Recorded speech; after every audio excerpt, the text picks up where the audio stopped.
Good evening, everybody. Welcome back to the weekly Armchair Sports Talk podcast. This is United show. This is Devil's Advocate. One of the biggest games this season coming up tomorrow night. Tottenham Hotspur versus Manchester United in the Premier League. Battle, I suppose it's the battle for Champions League football. Look, I think for both teams, especially after the last couple of weeks, this game has taken probably more significance than I probably would have had about 2 or 3 weeks ago. So look, it's a very good day to be discussing this game. As always, have a great panel here today. So to the right of myself, I have Steve McGrath, our Tottenham fan, making his return to the channel today. And I have channel regular Julio and also the new face of the weekly armchair as well, Jarvis. Great panel. We're very appreciative, lads, to come on. First of all, look, we may as well crack straight into it because both teams had a bit of a eventful weekend, to say the least. Steve, anytime we have a chat about Tottenham, there's always something going on. Like, literally, there's always like something, whether it's managers, players, Daniel Levy, owners, or whatever. But obviously, this last couple of weeks has been, I suppose, a bit chaotic with Conte leaving, Stellini coming in as interim manager. Then obviously Newcastle happens. Now Ryan Mason's in charge. What are your thoughts about the run into the club in the last few weeks and kind of, the situation that's going on? Because if people from the outside are probably look and think Conte leaving, you're still in a chance to fighting for top four. Is it all that bad at Tottenham? What's going on at the club? I think it was, first of all, the mistake that was made was keeping Stellini in. I mean, he's basically like Conte like. I don't think that would have. I don't think that would have got any of the confidence of the squad with him sticking around.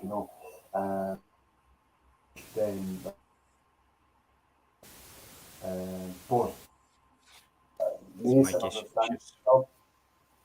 I think Mason understands, like he said himself in his statement on Instagram. I don't know if you've seen it, but he knows what it means to the fans and to the club, and his connection there. I think he just might get the buy-in from the players.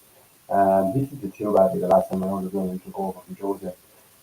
But I feel like, I'm just not anyway confident of the running at all, especially if you look at the teams around us, the points they have, the games they have in hand around us, I think we could even be possibly looking at the conference by the end of the season. I also think as well that the gesture from the players to actually reimburse the tickets was really good. And that might maybe just spur them on the kind of embarrassment of having to do that. Might do something for it.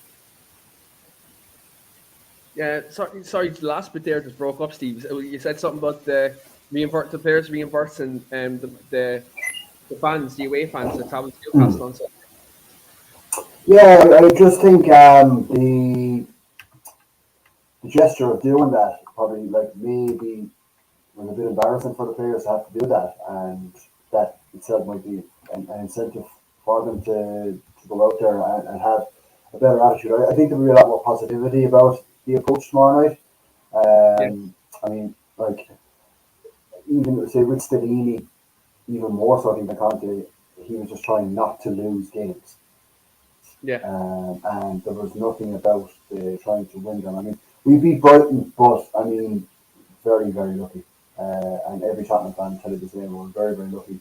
The decisions that were made, that penalty decision, especially, if you look at the Bournemouth game, like losing to Bournemouth and then they go and get smashed 4-0 at home to West Ham, that's probably more so where we are than the fact that we beat Brighton. The Newcastle result, I would say, is a freak result. We know about that this season, to be fair. Yeah, well, you'd also know about the 6-1 freak result as well. So we're going to mention that a bit later on. Yeah, look, there's 6-1s have happened to both of us now in the last couple of years, and funnily enough, they both happened in the inception of this channel as well. So I never thought I'd see you coming on after a 6-1 after you were on after the 1-6 at Old Trafford that day. But yeah, look, it's I think right now, I think Spurs, it's a mad one, because you look at the summer transfer window, and if you looked at it on paper, Antonio Conte, you looked at players, you got the Perisic, Lenglet, Basuma coming in, Richarlison coming in, and a bit of depth up front. It was probably if you actually think about it in contrast, what you needed for Conte's system. But it didn't actually work out in the end. And I think, but the fact they're still in the top four race, the season is still salvageable. To be fair, I think there's still football, obviously Champions League football to fight for.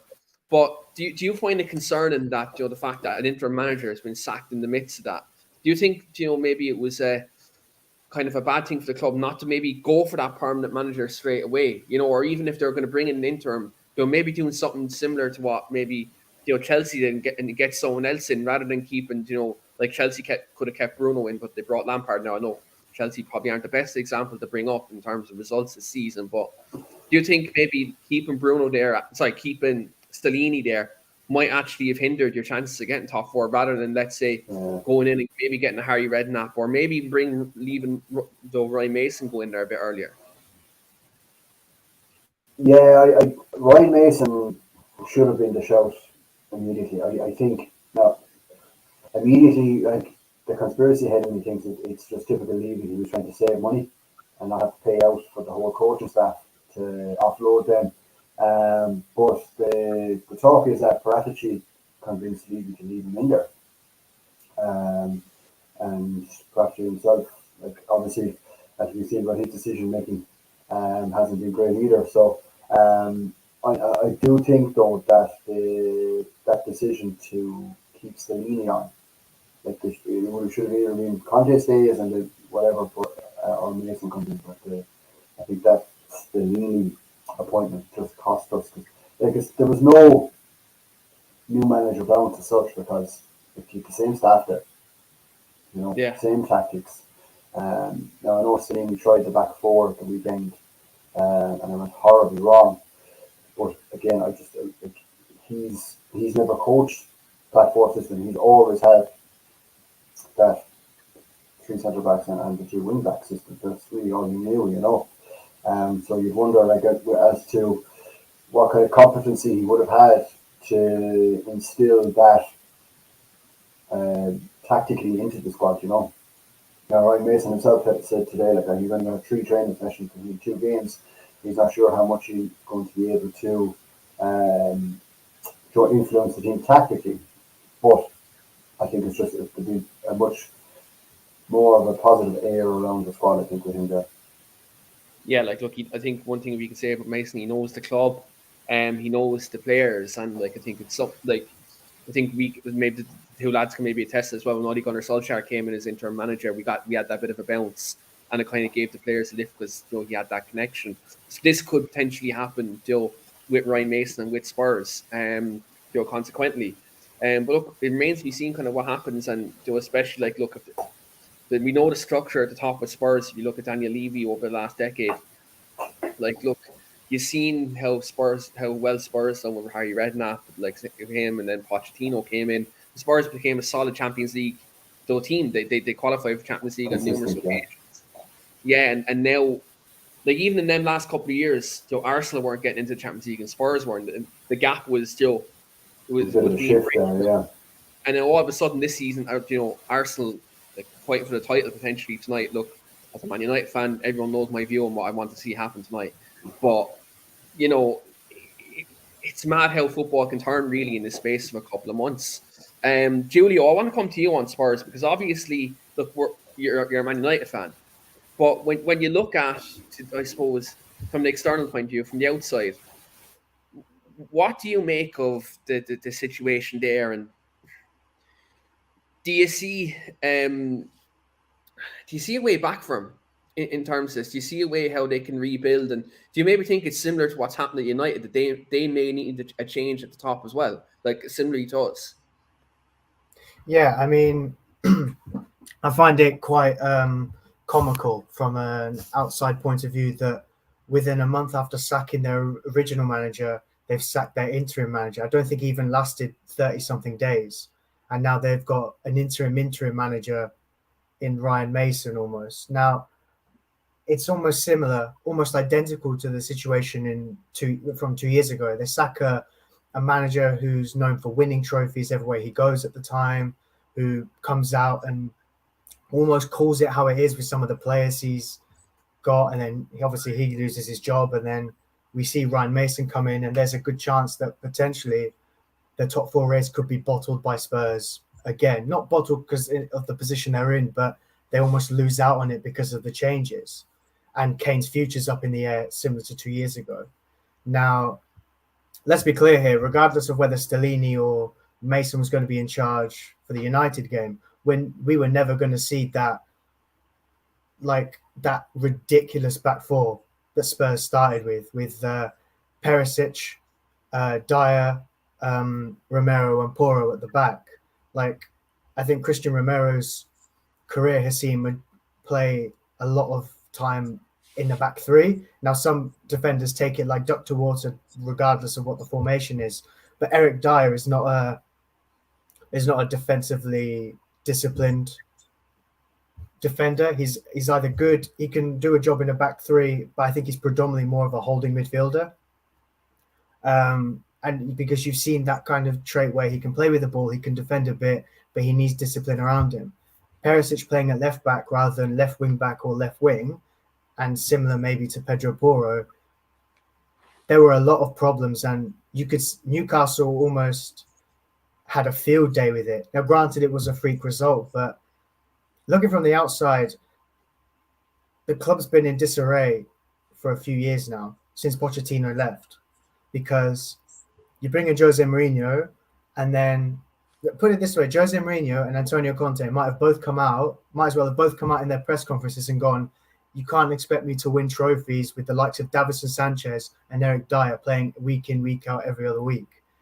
That team is devoid of any real quality at the back. In midfield, they've got some decent players, but they still need more. And Keane, you've said it multiple times that we can see that Kane has such an influence in that Spurs team that it's worrying that what would happen if they didn't have him in the team. I think Spurs' recruitment has been poor for a few years now, I think since Paul Mitchell left.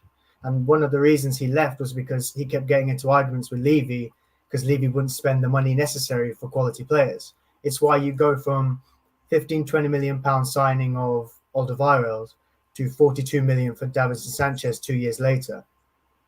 It's beyond ridiculous. And I think Poch is potentially going into Chelsea now if it's not already done.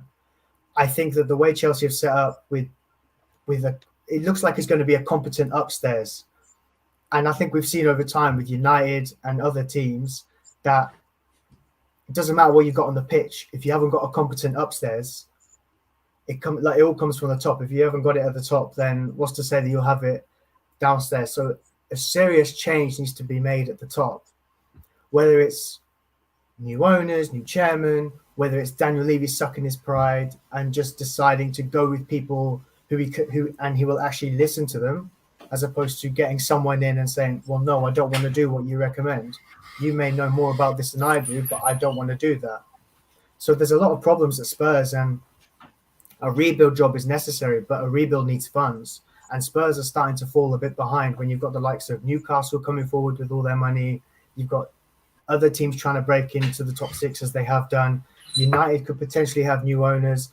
Arsenal are looking like they're going to get Champions League football this year. So they will have more pull and power over signing some players. So there's a lot going wrong at Spurs. And they obviously, Daniel Levy has had an array of managers for time.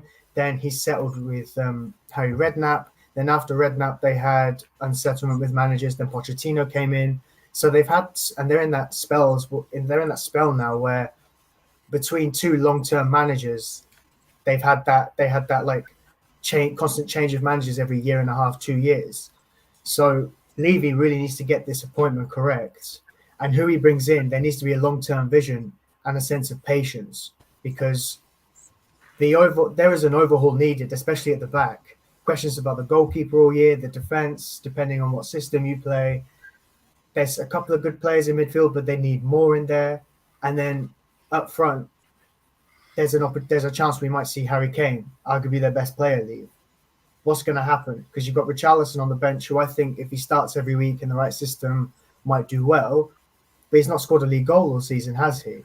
So there's question marks all over, and they've fallen behind from a mix of either the wrong manager coming in Levy's eyes, or just his reluctance to spend or listen to other people. Now, they've brought in players based on Paratici's recommendation, but there's just all sorts of problems that really need sorting, almost like a full reset. Yeah, like look, I look at them as like if I looked at their team during the Pochettino era, there was they had a good young team. They pressed, they work hard. You've seen that idea, and Steve always makes the analogy about building a house. Poch got to a Champions League final, and after that they never fully pushed. They never fully got behind them after that, and they let him down that summer. Who did they give him? Was Ndombele and Lo Celso and that. And then when I think their targets, Steve, weren't that someone, was it Bruno Fernandes and someone else? And was it Madison or someone like that? Yeah, that was the summer where we had. That was the one after. That was where we basically had the Bruno deal wrapped up, and then their sporting director came in and pulled the plug and gave him the new contract then to get the higher fee from United at the time, and we got Lo Celso then. Yeah, like look, it's them little things like the reluctance to pay like the extra 10, 20 million, where look, we've seen United do it sometimes, take the gamble on that extra 10, 20 million, and granted it hasn't worked out, but sometimes you need to take that gamble. I think that's where, like look, in fairness, Spurs had that time with the new stadium and all that, the bedding in process, but I think right now there's a massive problem at the club, and especially look at Newcastle coming up, like I think they're a team who could cause a lot of disruption in that top six. And whether people have problems with their owners or whatever that may be, football, that like at the end of the day, Joe, if you want to stay in around the top 4 or top 6, you're gonna have to put your money where your mouth is, and you need to have a structure in behind that as well. And unfortunately, at the minute for Spurs, it's not happening. But we have seen talk in previous months that investment may be coming to Spurs or a new ownership. Football is a mad thing. In 5 or 6 months, we could have that. So Levy could end up appointing a director of football and basically saying, look, this is what you do. You lead the club. You show us vision. And look, it remains to be seen what happens. But Jarvis, speaking about Tottenham, there's a Tottenham player that's linked to us, I think, maybe every year and a half, maybe. Harry Kane is continuously being linked to Man United. Obviously, we have a massive problem at number 9 at the minute, where A, we can't keep Anthony Martial fit, and B, Phil Weghorst, look, quite frankly, probably isn't good enough to be a long-term Manchester United striker. Despite Spurs' struggles this season, Harry Kane is scoring a lot of goals. And for both club and country, he's do exceptional as always. When you look at Harry Kane and you look at his quality and his reputation, when you look at our problem at the club at number 9 at the minute, do you think he could be that answer? Maybe on a short-term basis, maybe on a maybe 3-year deal, that maybe he can be that world-class player to lead our line? Because quite frankly, when you look at Man United this season, when it's been great with having the likes of Marcus Rashford and Bruno and that contribute to goals, it seems like we're lacking that killer edge. And do you think Harry Kane could be that guy?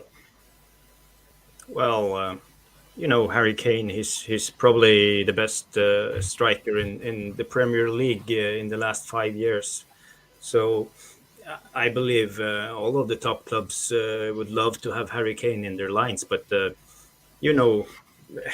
Daniel Levy, he's known as a man who's not easy to do negotiations with. And the price tag on Harry Kane at the moment. I read in the news they say 100 million. So in my mind that's ludicrous, because he's the best striker for the last 5 years, but he's coming of age, and he has 1 year left on his contract. So I think Spurs needs to dream about getting 100 millions. I don't think we're that desperate. There's other strikers for us, but if we can cut the deal with Daniel Levy, I would be very very happy to get Kane in our team, because I think he will fit us very good. Ten Hag, he likes to have a ball playing striker who can meet up and link up play, and we have good wingers in Rashford and Anthony and all the other youngsters that's coming up. So I think Harry Kane could be a big influence on our team and the way we play. So actually, he would be a really good player to have. But as I see it in the moment, I don't feel that he will be the player that will come to us in the summer. They are talking about the Premier League goal scoring record, and he will stay in the Premier League to get that record. But I don't know. I can't see that Harry Kane will leave Spurs to go to another club. He's a Spurs legend. He has been there for I don't know how many seasons, but 7 or 8 maybe, and he belongs in Spurs. So if he's going to stay in the Premier League, I think he will stay in Spurs, stay at Spurs. But if he leaves, I believe Bayern Munich is the favorite, because they really need a number 9. So and it will be easy. It will be respectful for him to leave for Bayern Munich, and I think the Spurs fan will respect his choice, and there won't be any grudge between him and the fans. But if he leave for United, it will be a different story. Steve's coming from my head if Harry Kane comes to Man United. Steve will come for me if that happens. Yeah, but listen, I'm old enough to have my back broken. But look, I've lived through the Sheringham and Carrick. Oh, do you know what? I think we've had a good record of buying players from Spurs down the years. Like, you looked at the Sheringhams and the Rooneys and Michael Carrick. We've bought well from there. Now, look, I think if you go off past dealings with Spurs, it's taking time. The deals take time, but they work out well. It's not like, if you look at, let's say, if you want to make a parallel to it, you look at the way we buy from Borussia Dortmund. None of the players we buy from there do well, and they cost a premium. You look at the Kagawas, Mkhitaryan's, now Sancho isn't working out too well. So if you want to base on time, yes, it could take over the whole transfer window, but it could do well. Evan has a comment here about Harry Kane, and he says Kane in the Rooney role. I've been saying it since last season. Yeah, look, when you see Wayne Rooney, the way Kane drops in, he makes stuff happen. It kind of makes parallels to what Wayne Rooney did towards the tail end of his United career. But dropping in, making things happen, and also scoring goals. Look, he's a world-class player. And anyone who's been watching the pod since it's been, I suppose, created, I've always been a praiser of Harry Kane, and especially, look, I love him at United. I think when you look at this system right now, Eric Ten Hag's system, he'd be brilliant in it. I think he'd actually bring out the best of Marcus Rashford as well, because anytime they link up for England, they understand each other's game. They play really well together. And you look at the way Kane plays his son, I think it'd be a very similar type partnership. It'd be great. I'd be interested to see kind of what his relationship would be with Bruno. Does Bruno go back into kind of a second striker role if that happens? What would Bruno's role be with Harry Kane there? There's so many different parallels with the Harry Kane deal. So look, it'd be interesting to see what happens if it does happen. But as I said, it's Daniel, as the lad said, it's Daniel Levy at Man United. These deals don't get done quick. Now look, there's breaking news about the ownership situation, which I will touch on in a minute. I've posted into the private chat there to the lads. Julio, you wanted to come in on Harry Kane there. Yeah, I think the biggest problem is, as Jarvis touched upon, Daniel Levy. There was a point a few years back where the narrative was that he was arguably one of the best football operators because of the money he gets for deals he gets done.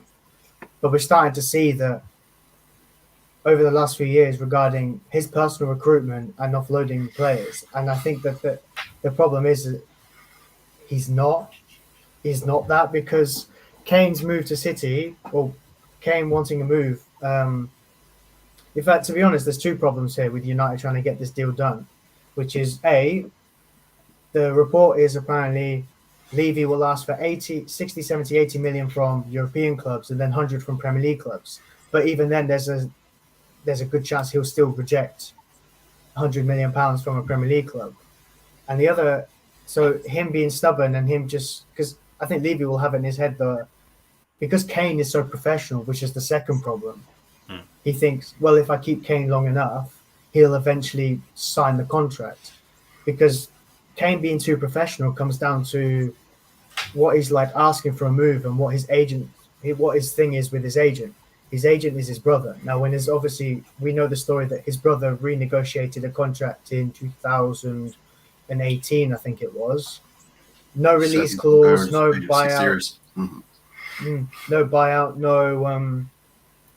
no release clause, nothing, which I think is incompetence on his part.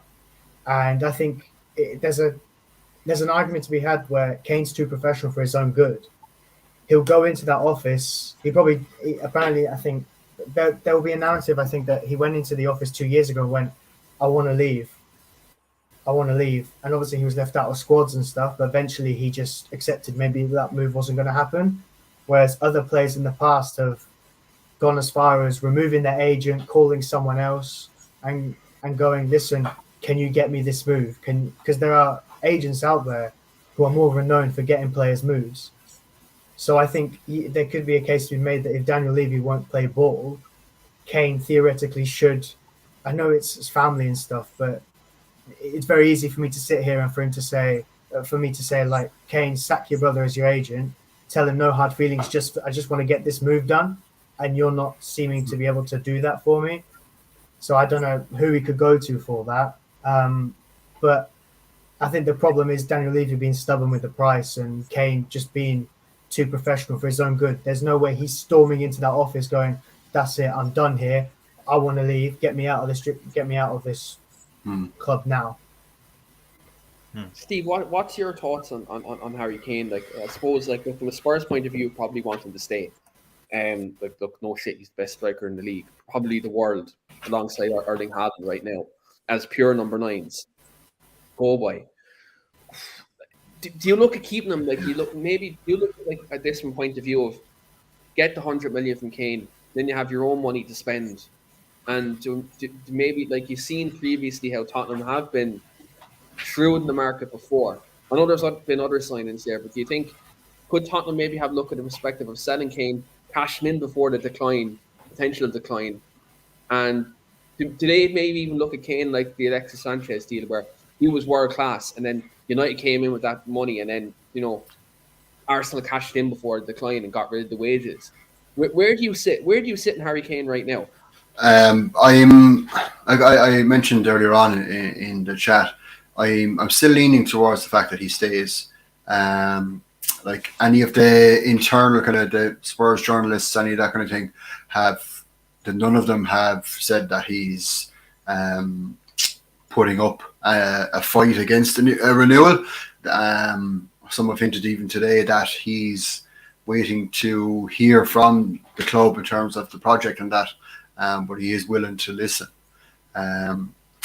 Again, like Julio said, I see what Levy will want out of it as the stumbling block, really. I also think that United, with the current ownership side of it as well, maybe it might be a bit uncertain for Keane as to what he's going into. And as well as that, if there is like rumours of a buyout for United, then I think Daniel Levy will just be thinking, well, he knows now that there's deep pockets there. You know, so I think the club would we've been here before at Tottenham with getting 100 million for Bale, and we absolutely just pissed it down the drain. Out of those 7 players that we signed, Eriksen was the only one that really you'd say like what was a good memorable signing. If I asked you guys to name the 7 of them, you probably couldn't. That tells it all. I could probably give it a go. I was going to say I'd like to give it a go as well. Right, you had Eric Lamela, Christian Eriksen. Oh fuck, Vertonghen. Was Vertonghen one of them? No. Fuck. All right. Bentaleb. No.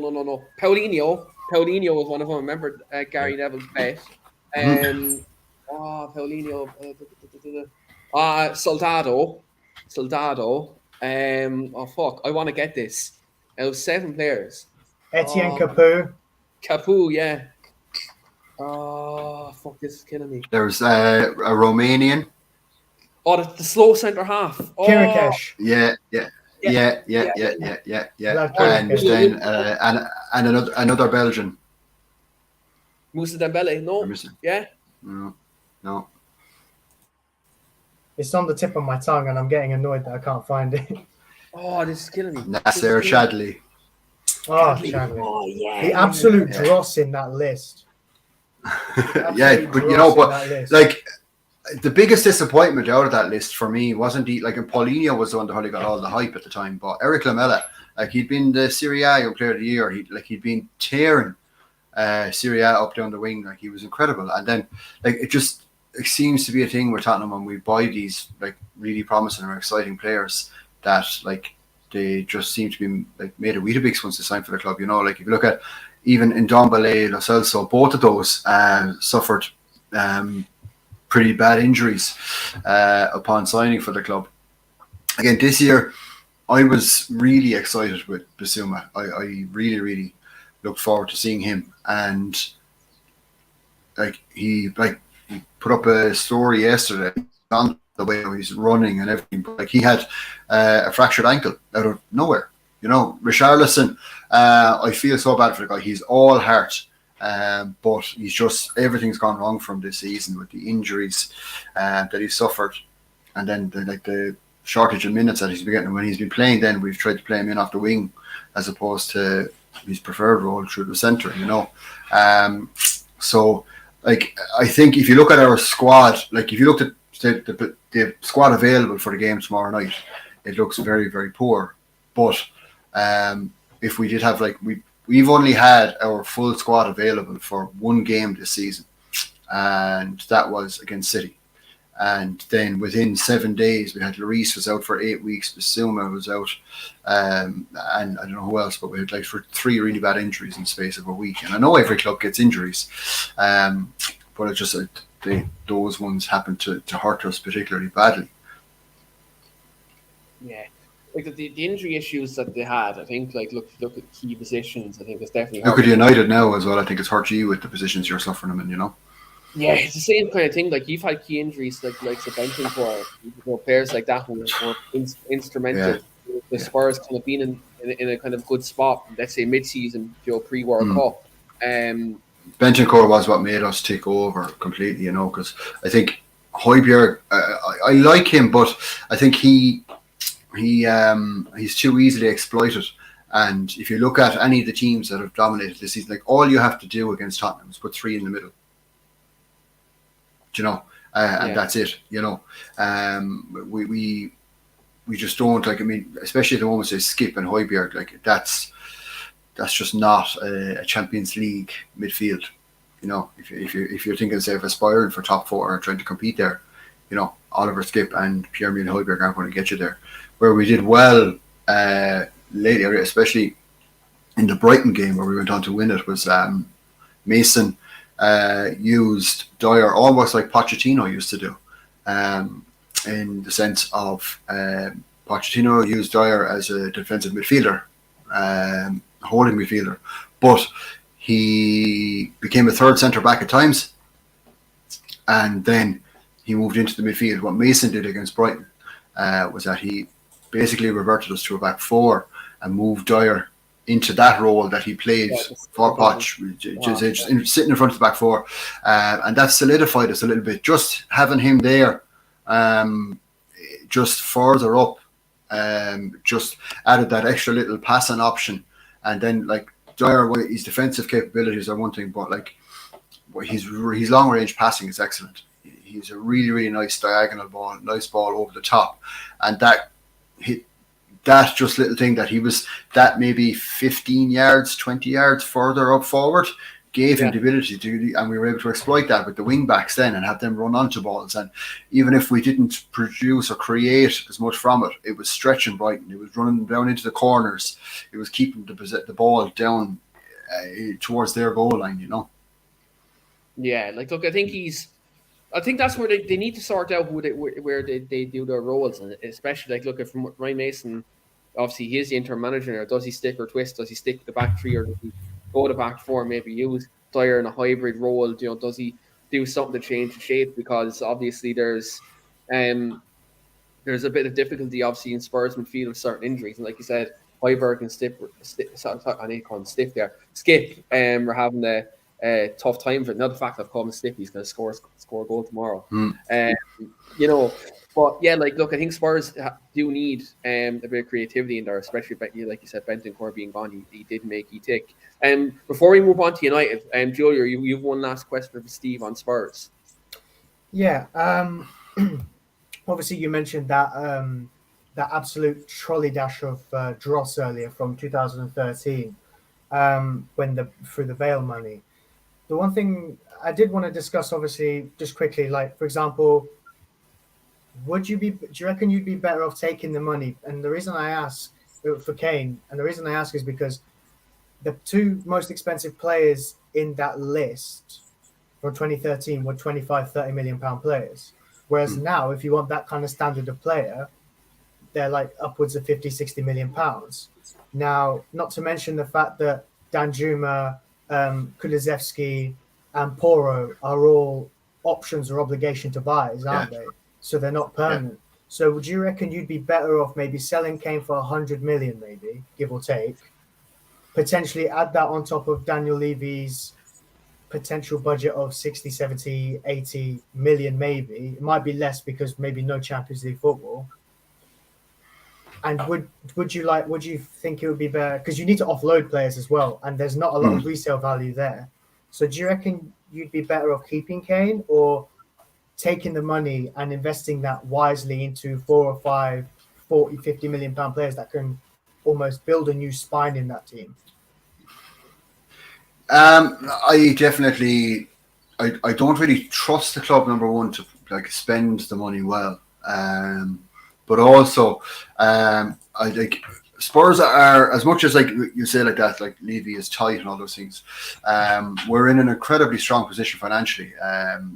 And stable position financially in terms of like revenue. Like there's an awful lot of revenue streams coming in, and I know like the new stadium, people kind of expected when Spurs had the new stadium that they'd instantly have access to all this money, but that obviously has to build up over time. And I think that you see that now with the Formula One happening. They announced yesterday that the European Rugby finals will be held there next year. We've got the Beyonce concert. There's 5 Beyonce concerts. Someone said that Beyonce is going to feature more at Tottenham Stadium than Stellini did.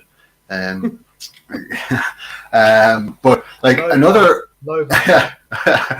thing as well is that like currently like Spurs have Joe Rodon, Brian Hill, Lo Celso, Ndombele, Reguilon, and Spence and Winks out on loan.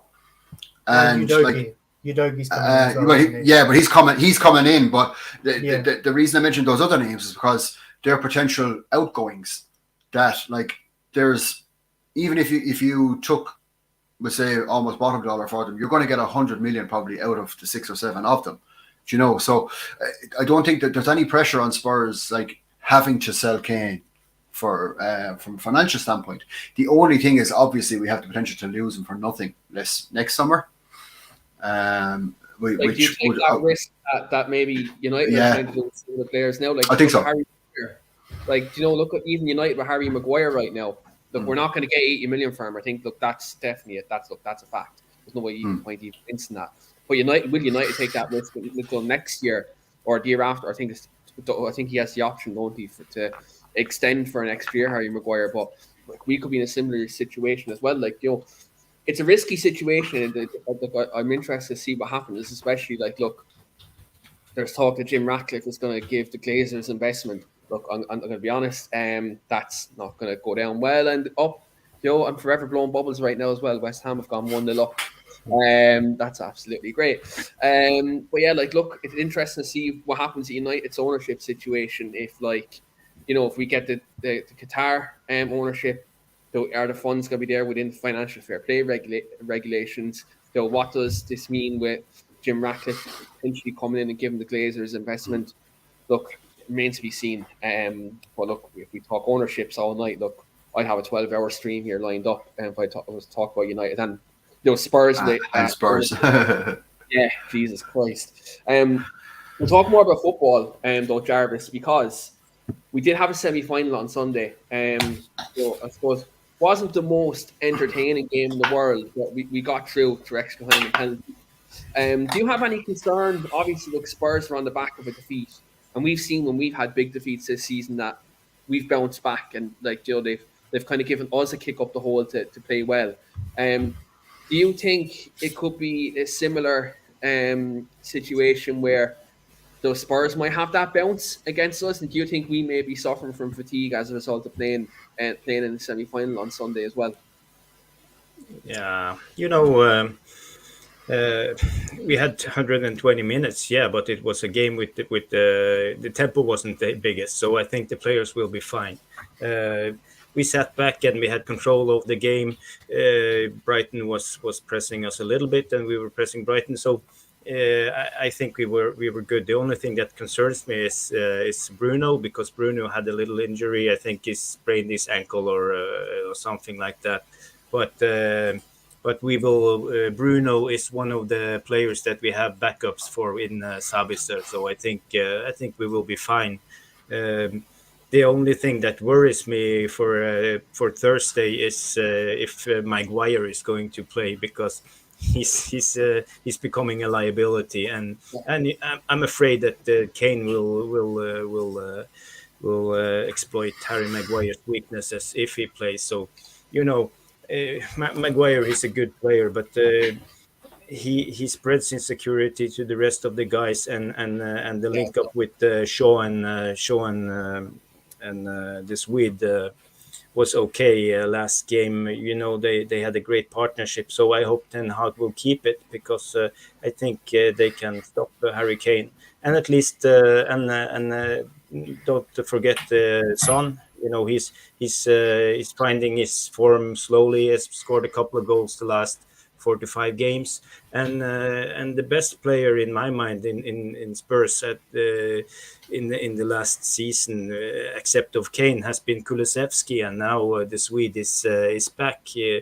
He's very lively and he's a good player. So I worry a little bit if Kulusevski is going up against Dalot, because if Dalot is the left back and Kulusevski is the right wing, he can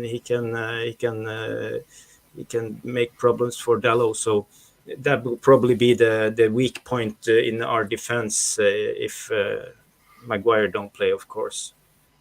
Yeah, Kulusevski against Dalot could be a tricky one, especially like Kulusevski cutting in. Does Dalot commit? Does he not commit? I think that could be the situation. Or does Ten Hag maybe go up with Malaysia? We've seen he did struggle against Ocampos, who was kind of a different player. To Kulusevski, so it'd be interesting to see. Kulusevski's struggled a lot as well since after the World Cup. He's that injury, whatever injury he had, he doesn't seem to have gotten.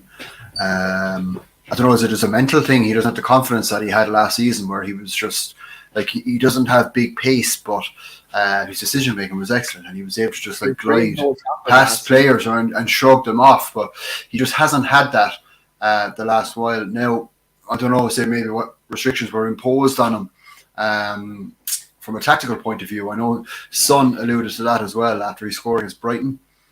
He said that like something along the, basically almost said that like he wasn't allowed to shoot from there because he had to allow for the wing backs to, and Conte's tactics were to try and create chances for the wing backs to then come in and score. So that was where, say, Conte wasn't there, and Son takes a shot from the corner of the box, like we're just outside the 18-yard box, which we've seen him do so many times before, and curl it far corner. So maybe the tactical restrictions on both wingers, Son and Kulusevski, with the emphasis being on wing backs to try and create chances, maybe just restricted them a little bit, I think. Yeah, we've seen that as well previously. Other players before, like you seen even under Antonio Conte, didn't like Eden Hazard. There was times maybe he struggled as well, being a creative player in a Conte system before. Like you've seen Rashford struggle under Mourinho at times as well. Like I think some of these defensive managers, I think that what they do with inside forwards sometimes, that they make them become very restrictive in terms of expressing themselves. If I look at Kulusevski against us last season, I know Conte was the manager, both early days in Conte, and he played very well against us in the 3-2 last season. Only for Eric Dyer's poor mark, and it probably would have been a draw that day. So look, he's a good player, and on his day he could give Dallo or Malacia a hard time, and at left back. But yeah, like look at Wan-Bissaka and Son, that'll be a good battle. They've had good battles previously in the past. Sometimes Son has done them, sometimes Wan-Bissaka has pocketed them. So like again, sometimes Ben Davies has pocketed them. Fuck off. To share that picture again. But like you mentioned that the 3-2 Keane, like I think like I mentioned earlier on as well, like this fixture last season, Spurs at home to United was the big turning point where El Sacco, was it? Yeah, and like I mean the famous thing where he substituted Mora for Bergwijn, all the Spurs fans started booing him, and then that was Nuno gone. And as I mentioned earlier on, then so since then, it was that Spurs have sacked Nuno, appointed Conte, sacked Conte, appointed Stellini, sacked Stellini, and appointed Mason. And in the midst of all that, then we had the drama with Paratici and him being banned, So I know Julio was mentioned earlier about Spurs have to get this appointment right. I mean, we also have a director of football position that we have to get right now as well. Now we did recently, if you'd seen it, we did recently appoint Scott Munn, who is basically going to be like a chief football officer, kind of just answers to Levy, and then Paratici's replacement would answer to him. But it's another positive step, I think, in Spurs' hierarchy in terms of kind of getting Levy to move away from footballing operations. As much as I would like criticize the man for all his footballing decisions and how bad they are, like there's nobody I think would actually knock him for what he's done financially for the club. And like if new owners were to come in, I would absolutely not be opposed to him staying on the commercial side of things. He's done very, very well there. I think he's brought the club as far as he can in terms of footballing, and I don't think he has the experience to bring it to the next step on the pitch. And I think that's where he just kind of maybe has to admit defeat a little bit and suck eggs and just say, look, and I think that's where Scott Munn is probably going to come in that sense. He's highly rated in that regard. But then director of football wise, again, like Paratici, he only knew Serie A. Let's be honest. The signings last summer, like Spence, Richarlison, Bissouma, I fully and wholeheartedly believe that those were all Daniel Levy signings. In the same sense, I mean, we signed two other Premier League clubs' best players in Bissouma and Richarlison, which, look, I mean, it's a long time since Spurs did that. We've often gone the cheaper route. We've often gone like these are the players we want. What players are like them but cheaper? So I think last summer was a little bit of a statement of intent in terms of we are actually going to try now and get the top level players, like Richarlison and Bissouma and that sort of thing. But most importantly for Spurs is that we have to learn how to offload players.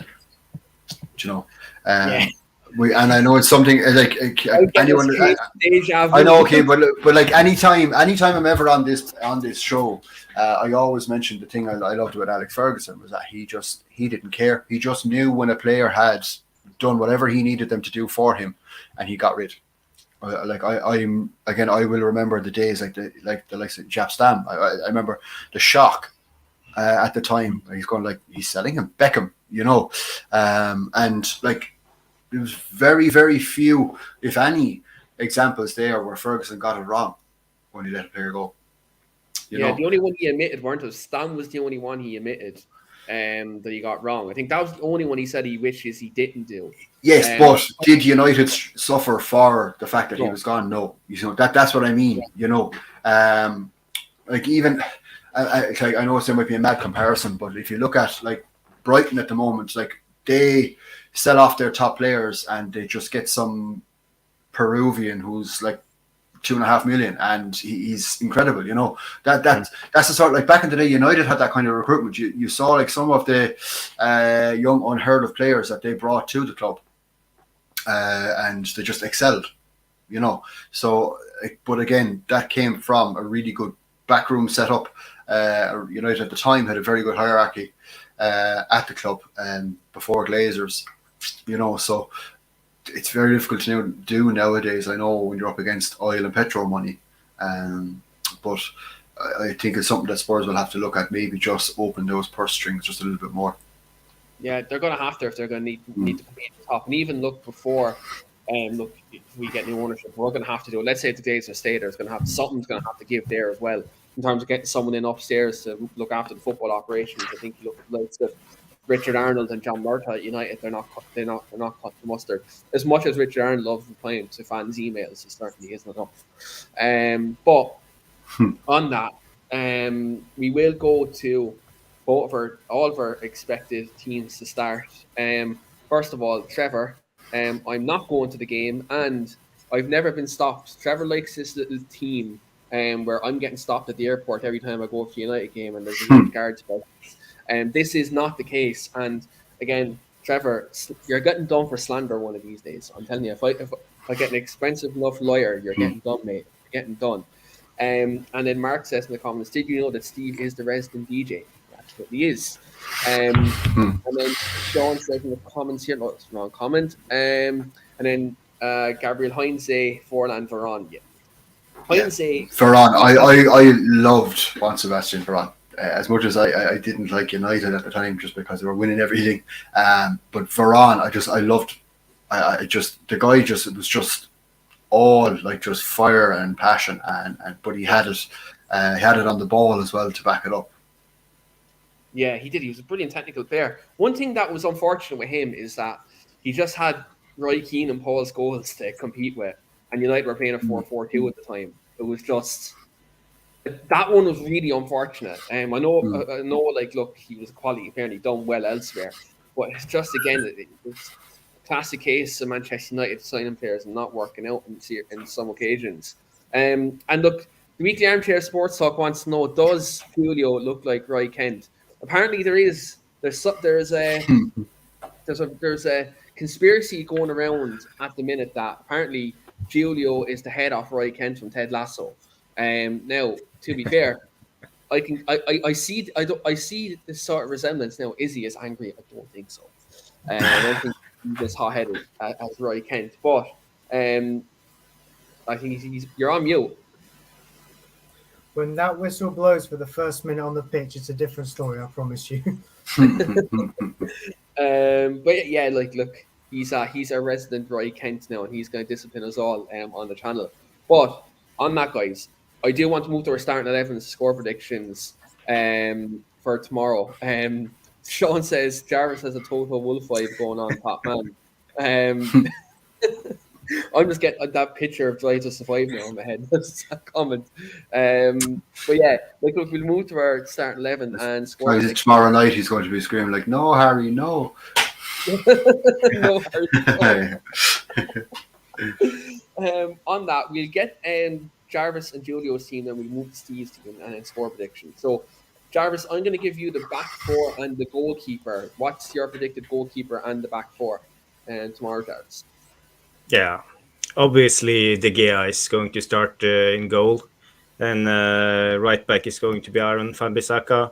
I would go for Lindelof and Shaw, but I'm afraid that Ten Hag will choose Maguire because of he just want to rotate and keep Maguire fresh and maybe give him a good experience after the Sevilla disaster.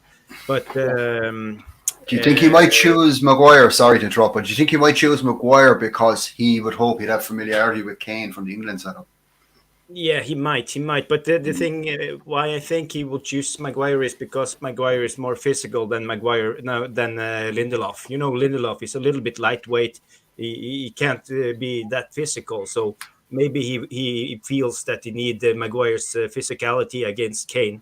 And another thing is, you know, you have like Perisic and other. The other side, the fullback, no, the fullback who can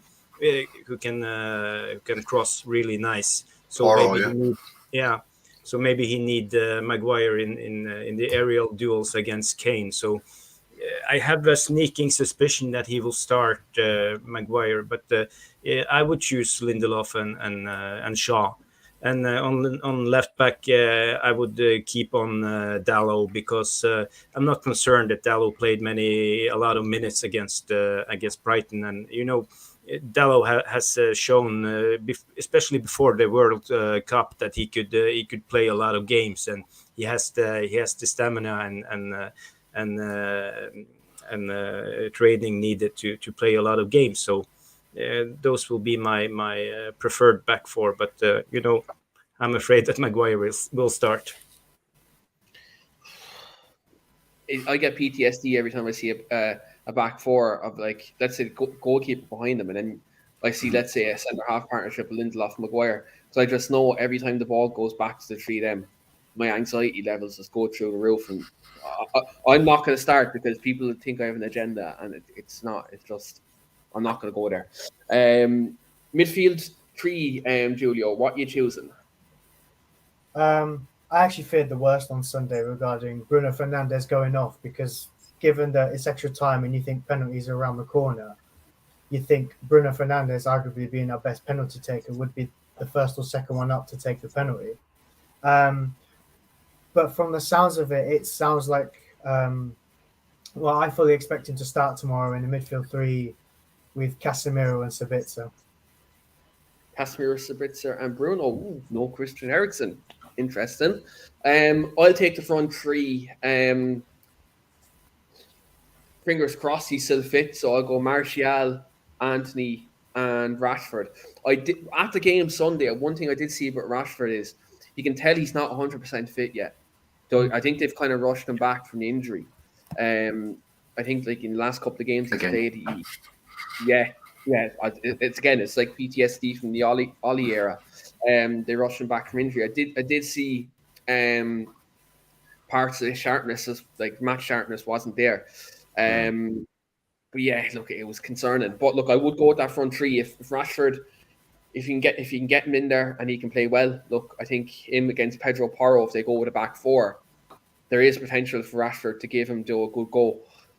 So I would go with that. Or consequently, look, if they go with Emerson Royale there, though similarly, I think Rashford could do a job on them. I think that right hand side could be where we either win or lose the game. That's where it is. I think it comes down to, like, if Dalot isn't defensively secure against, let's say, if Porro's making overlapping runs alongside Kulusevski, that could do us, or the other way around in transition to Rashford against Porro or Emerson.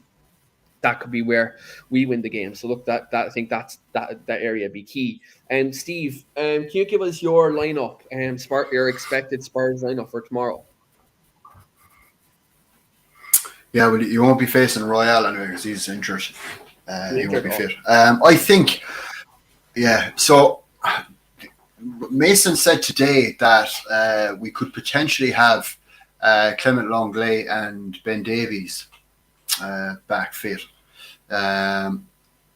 We're a better side with Ben Davies in it. I said it. We need a left-footed centre back, a left centre back. Davinson Sanchez, as much of a mare that he had against Newcastle, he did very well when he came on.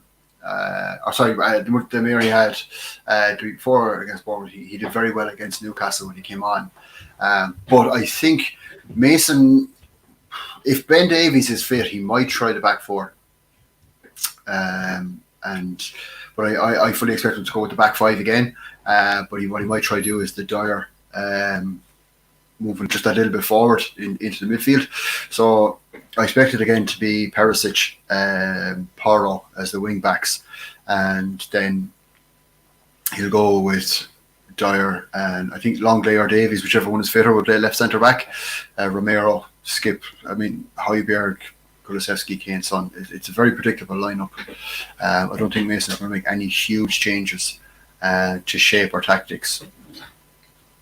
Yeah, like it's a strange one because you think like when your manager come in, like they might they'll change maybe one or two things, but again, like, I think with injuries and stuff like that, and players, I don't think there's anything drastic to maybe be changed. Maybe look a mentality shift, and maybe just I think it just like when you say when I say tactically, I think just in terms of like the setup and that, I think what we will try and do, what Mason will probably try and instill is that like he does have that bit of kind of a fight mentality in him. So I think you might see us be a little bit more aggressive, a little bit more kind of pressing such, as opposed to where Conte Cellini would have allowed United a lot of the ball and then just try to stop them scoring. I think you'll see Spurs tomorrow will maybe go like try and get the ball from United.